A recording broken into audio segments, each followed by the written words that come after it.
You walk into a room, and for a second it feels like everyone is watching you. You trip on a step, you say the wrong word. You're wearing something just a little off, and that tiny moment replays in your head for hours, sometimes for years. You're convinced everyone noticed, that they're all still thinking about it right now. But that feeling, it's lying to you. Almost nobody remembers it. They were all too busy worrying about themselves. Psychologists call it the spotlight effect. The feeling of being under a spotlight that in reality doesn't exist. And once you understand it, a weight lifts off your shoulders for good. Let me show you why it happens and how to use it. In the year 2000, a psychologist named Thomas Gilovich ran an experiment that sounds like a joke. He took a student and made him put on the most embarrassing shirt he could find. The face of a cheesy pop singer, huge across the chest, impossible to ignore. And he told him, walk into that room full of people. Late, with everyone already seated and watching. The student walked in red with embarrassment, certain that every eye was locked on the shirt. Afterward, they asked him, how many do you think noticed? He said, half, at least half. Then they asked the room, you know how many had actually noticed? Barely 1 in 4, half of what he thought. And it gets better. Most of them couldn't even remember what the shirt said. The disaster he imagined never happened. And this is the detail that should stop you cold. The disaster he pictured in his head was enormous. But what actually happened was almost nothing at all. That gap between what you feel and what is real is exactly where all of your fear lives. This isn't shyness. It happens to everyone, even the most confident people in the room. And the reason is something your brain does automatically without you being able to stop it. You are the center of your own world, literally. You see everything from behind your own eyes. You live every second of your life. You know every detail, every flaw, every insecurity. So your brain assumes by mistake that everyone else can see them too. Psychologists call it egocentric anchoring. You simply can't step outside your own head. You're 100% inside your own movie. But in everyone else's movie, you're just an extra. You show up for 2 seconds in the background, and then you vanish from their mind forever. So why is the brain so obsessed with what other people think of us? To answer that, we have to go way back.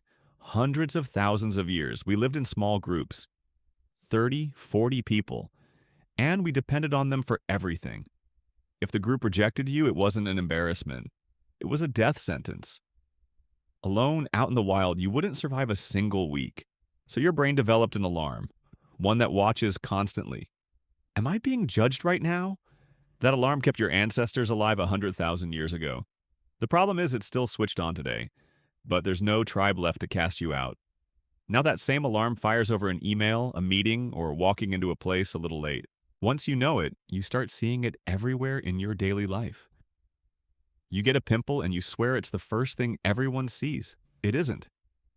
You send a message, spot a typo, and you're mortified. Nobody even noticed. You speak up in a meeting, your voice shakes a little, and you're sure everyone heard it. But inside, they're thinking about their own turn to talk, about their own fear of looking stupid. You post a photo, regret it, and delete it 10 minutes later. Meanwhile, everyone else gave it half a second of attention and kept scrolling. Every single person you're worried about is, in that exact moment, worried about themselves. Think about the last time you walked past a group of strangers. You wondered if they noticed your face, your clothes, your walk. Now, try to name one single stranger you walked past today. You can't, not even one. To them, you were exactly that, a face that came and went. And here's the part that really matters. Because all of this comes with a price. The spotlight effect doesn't just make you uncomfortable, it quietly shrinks your life. You don't raise your hand because you think the question is dumb and everyone will laugh. You don't go to the gym because you feel everyone is judging exactly how you do it. You don't dance, don't sing, don't start the project, don't talk to that person. All for an audience that in reality isn't paying any attention to you at all. You give up things you genuinely wanted just to protect yourself from a judgment that was never there. You miss out on your own life out of fear of a room that isn't even looking your way. And the worst part is how quietly it all adds up. One skipped chance feels small, almost nothing. but stack 10 years of them, one on top of another, and suddenly you're living a much smaller life, built entirely around an audience that was never even watching. But now flip it around. Because here's where it gets beautiful. If you feel like everyone is watching you, what do you think they feel? Exactly the same thing. Every person in that room believes they're under their own spotlight. The person you think is judging you is worried about their hair, their voice, their own mistake. We all walk through the world convinced that we are the center of attention, and that's why, paradoxically, almost nobody has any attention to spare to judge you. We're all far too busy starring in our own movie to be the audience for someone else's. Nobody is anybody's audience. We're all the main character staring at our own stage. So how do you actually use this to your advantage? Because you can, and it's freeing. First, when you feel the spotlight, name it. Just say, this is only the spotlight effect. Naming it strips its power. It goes from absolute truth to a simple trick of the brain. Second, ask yourself something. Do you remember the mistake someone else made last week? Almost certainly not. Well, with your mistake, everyone's the same. They've already forgotten it. Third, use what some people call the 5-year rule. Will this matter to anyone in 5 years? In 5 days? Honestly, almost never.